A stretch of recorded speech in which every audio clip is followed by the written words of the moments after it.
quite hectic actually because of the scenario. Hello.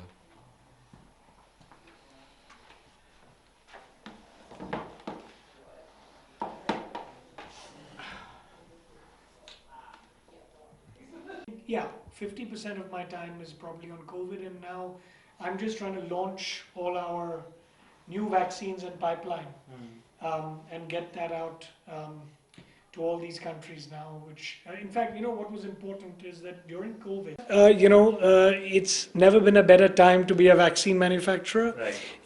We've got so many partnerships coming our way, building on all the non-COVID future pipeline that we've been working on. We want to accelerate that. Right. So, and also broaden our manufacturing footprint Right. globally out of India as Right. well. Right. So it depends on what it is. No ban on drugs, like beyond vaccines? We've already got a facility in the Netherlands. Okay. So we've got capacity in Europe. Mm. We've built a 150 million dose capacity in the UK for drug substance and finished goods.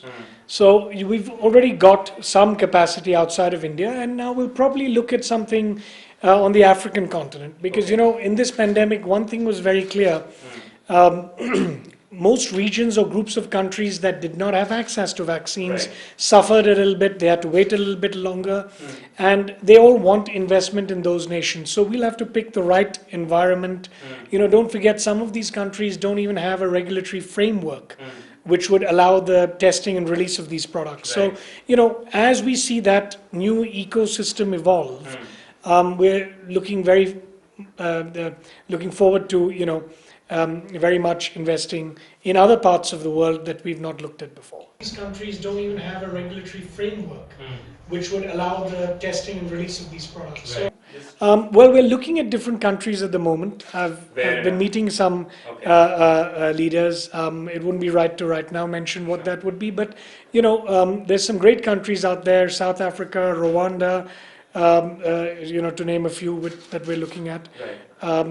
Let's see what happens. Sure. Decent size needs 250 to 300 million. We've invested 250 million euros. No, it's very small and isolated at the moment. Okay. It is not as infectious and airborne like you have flu or coronaviruses. Right. Thank God for that, because it's a terrible disease. So it's not so contagious. Okay. At the moment, we'll wait and watch. There is a smallpox vaccine, as you may have heard, Yeah, which so it's can like a variation. treat it. Yeah. I don't know the data on it, so I don't want to comment on it. It's very early days. We'll wait and see if we even want to get into making a vaccine for it. But I hope and I believe it will die down, but I don't want to make any forward-looking statements. You never know. Vaccine. I know I'm not going to handle it in India. Right. Because you need to handle live smallpox Right. if you want to make a smallpox vaccine. Yeah. And you'd have to have it in